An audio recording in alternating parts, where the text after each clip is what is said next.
Hey guys, my name is Adam Gordon, and I'm with Group 2, and we'll be discussing the skeletal system and skeletal tissues, and I'll be doing part 5 about the two ossifications.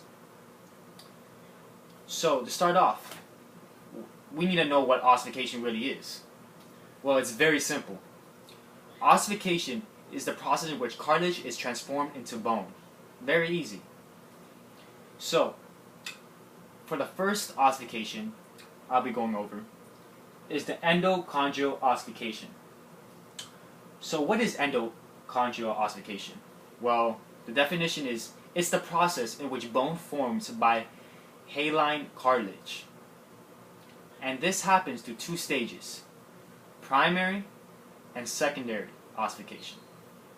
For the primary ossification, it starts during fetal development and right after birth. And for the second ossification, it starts after birth and lasts up to skeletal maturity, which is up to around 18 to 25 years of age. So, where does it develop? Like, how does it develop? Well, it develops from cartilage tissue and forms the entire skeletal system, for the exception of the skull and clavicle. It's all the long bones, which are the limbs, arms, and the legs. And for the process, as you can see in my, I guess, good drawing, I tried. As you can see for the first one, it starts out as the formation of the bone collar. It's mostly the cartilage at this stage, as you can see right here. And then for the second one, which is the cavitation of the hyaline cartilage within the model, right here. And for the third stage, this is when it starts getting interesting a little bit. The vascular connective tissue starts to form, and it helps the center of ossification.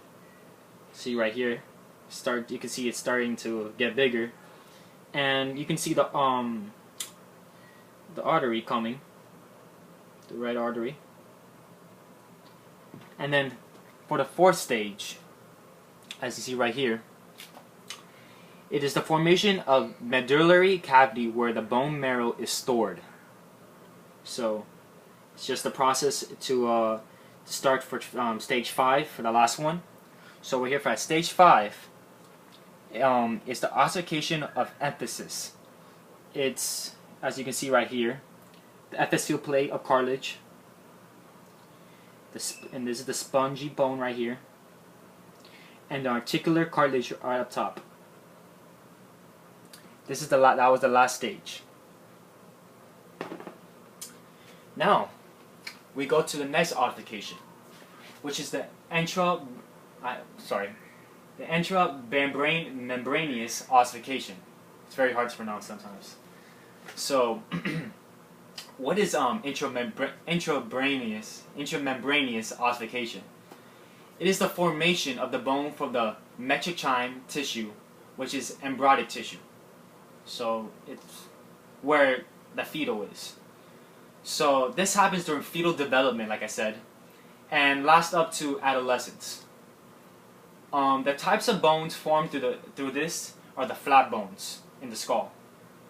Just remember that, the flat bones in the skull, which are the occipital bone, the frontal bone, the parietal bone, and the temporal bone.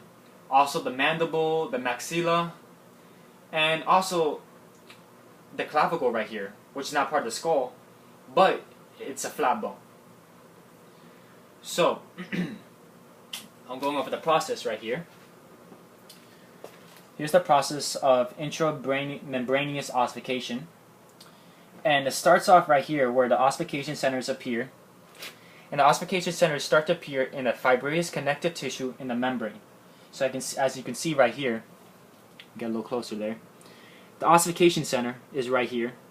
This is where like the good stuff start to happen. And right here, as you see the little, sorry my drawing, but the osteoids, And then here are the osteoblast right here. And then here's the mesenchymal cell. And these are the collagen fibers right here. Now, for the second part, what happens is the bone matrix is starting to secrete within the fibrous membrane and it calcifies. So what that really means is like the osteoblasts start to secrete, and they will basically, like I said, it starts to calcify. As you can see right here, this is what happens when it secretes, and it becomes osteocyte. I don't know if I'm pronouncing that right. I'm sorry. And then for the third stage, is the woven bone. The woven bone, also known as the fibrous bone, and the pelostern form, and also the blood vessels have formed too. As you can see, the blood vessels start to come and form, and this is the woven bone right here. It's not really a strong bone for now, actually. And then the mesenchyme right here. And then for the last stage, the fourth one, the woven bone starts to become lamellar bone, sorry, which is mechanically strong. So it starts to harden, and that's when like it starts getting really strong, and it replaces the woven bone. So as you can see right here, the spongy bone right here, the osteoblast around here, and then the fibrous periosteum right over here, and then this is, like I said, the plate of the compact bone. It gets really strong to the last stage. So that's all the ossifications for my part. Thank you again for watching. Have a good day.